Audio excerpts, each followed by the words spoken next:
ஒரே ஒரு எம்எல்ஏ தூக்கிடுங்க, நான் திமுக சேர்ந்துக்கிறேன். ஒரே ஒரு எம்எல்ஏ தூக்கிடுங்க, நான் திமுக சேர்ந்துக்கிறேன். ரெண்டாவது கேள்வி, நீங்க தான் ரொம்ப நல்லவங்களே, எதுக்கு 20 எம்எல்ஏ கிட்ட பேசிட்டு இருக்கீங்க? என்ன பேசுறாங்க? ஒரு பேசிக் காமன் சென்ஸ் இருக்கிற ஒருத்தரை பத்தி மட்டும் பேசுவோம். திமுக கிட்ட ஒரு 45-50 சீட் இருக்கு, கூட்டணி கட்சின்னு ஒண்ணும் இல்ல. ஒரு 20 எம்எல்ஏ இங்க போனா என்ன நடக்கும்? 70 எம்எல்ஏ வச்சுக்கிட்டு லாஜிக்கல தானே, என்னமோ அவங்க 98 எம்எல்ஏ இருக்கிற மாதிரியும் 20 எம்எல்ஏ போனா ஆட்சி அமைக்கிற மாதிரியும் இல்ல. அப்ப அறிவு இருக்கிற ஒரு ஐயா மணி அவர்கள் செயல சொன்னா கொஞ்சமாச்சும் அறிவு நேர்மை இருக்கிற ஒருத்தரால யோசிப்பானா? நீங்க சொல்ற மாதிரி மொத்தம் ஆவேக்கா வந்து எங்கள்ட்ட இருந்து கூட்டிட்டு போன கால சொந்த கால எல்லாம் இருக்கீங்க. ஆனா நாங்க அன்னைக்கு இருக்கும்போது இவர்ல சொன்னாரு, இவர்ல சொல்லிருக்காரு, நாங்கள் வந்து இவ்வளவு ஆண்டு எடுத்து ஆட்சியில் மதியாரத்தில் பங்கெடுக்க நாங்க முடிவே எடுத்துருந்தோம். தொழில் திருமாவளவன் தமிழ்நாடு முதலமைச்சர் என் தலைவன் கூப்பிட்டு சொல்லி வெயிட் பண்ணுங்க. நாங்க முதலமைச்சர் ஆக்கிறதுக்கான பேச்சுவார்த்தை நடத்தணும்.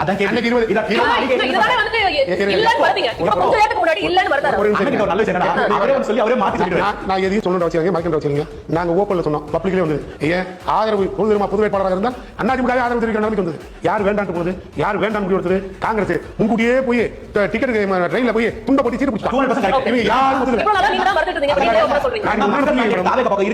நாங்க இப்ப தெளிவாக சொல்றோம், அன்னைக்கு பேசுனது உண்மை. எவ்வளவு அழகா சொன்னார் பாருங்க. அவங்க எப்ப அண்ணனுக்கு வந்து அமைச்சரவை பதவி தரேன்னு பேசினாங்கன்னா திமுக 55 எம்எல்ஏ சத்தியமா ஆட்சி வர முடியாது. ஆனா அப்ப எதுக்கு இந்த டாபிக் எடுத்து வச்சாங்க? இப்போ புரியுதுங்களா? டிவி சண்முகம் ஒரு பிரச்சனை சொல்லிருப்பாரு, திருமாவளவன் சிஎம் ஆக்குறதா எல்லாம் ஓகே நிலைமைக்கு வந்தோம். அன்னைக்கு அது முடியாதுன்னு சொல்லிட்டு எடப்பாடி பேக் அடிச்சாரு.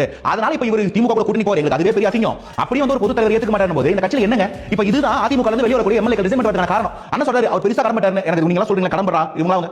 ரெண்டாவது அப்படியே ஒரு கடன் இருந்தா மக்கள் மத்தியில கடன், மக்களுக்கான நன்றி கடன். அந்த கடன் எப்படி செலுத்துறது? ஒரு அழிஞ்சு போற கட்சியில இருந்துட்டு நான் என்னைய காப்பாத்திக்க முடியாது, நான் எப்படி மக்கள் வேலை செய்யறது ஒரு கேள்வி வருது. நான் யார் எம்எல்ஏ தூக்கல இப்படி ஒரு கடன் நான் வரைக்கும் கேள்விப்பட்டதே இல்லை. என்ன ஒரு வரி எப்படி சுமப்பது என்பது இது விஜயபாஸ்கர் சொல்லு தம்பி. அதனால மைக்கெட் உண்மை அதான் சொல்றீங்க. அந்த மாதிரி பேசுறது அண்ணா மறந்துட்டீங்க, நாங்க ஒரு தூக்கி சொல்லிட்டு இருக்கோம். அதனால தான் முதல்ல பேச வருது. பிரச்சனை என்னன்னா இன்னைக்கு இதுதான் இவங்க சொல்ற பாயிண்ட். எப்படியுமே வர முடியாது. ஆனா எம்எல்ஏ கிட்ட பேசிட்டு இருப்பாங்க. எலெக்ஷனுக்கு முன்னாடி ஆட்சியில இருப்பாங்க. இல்ல இந்த மாநிலத்துக்கு செட் ஆகாது. ஆனா எலெக்ஷன்ல தோத்த பிறகு திருமாவளவன் டீல் பேசலாமா? இப்ப நான் கேக்குறேன், மக்கள் மத்தியில எல்லாரும் பாக்குறோம், திருமாவளவன் தெரியாதா? மக்கள் யார் பக்கம் நிக்கிறாங்க, இந்த மேண்டேட் எங்க இருக்குன்னு. அப்ப திருமாவளவன் போல ஒரு தலைவர் எப்படி அவங்க முதல்வர் பதவியை கொடுத்தாங்க தான் தூக்கி போட்டு வந்தாரு. அதுதான் திருமாவளவன்.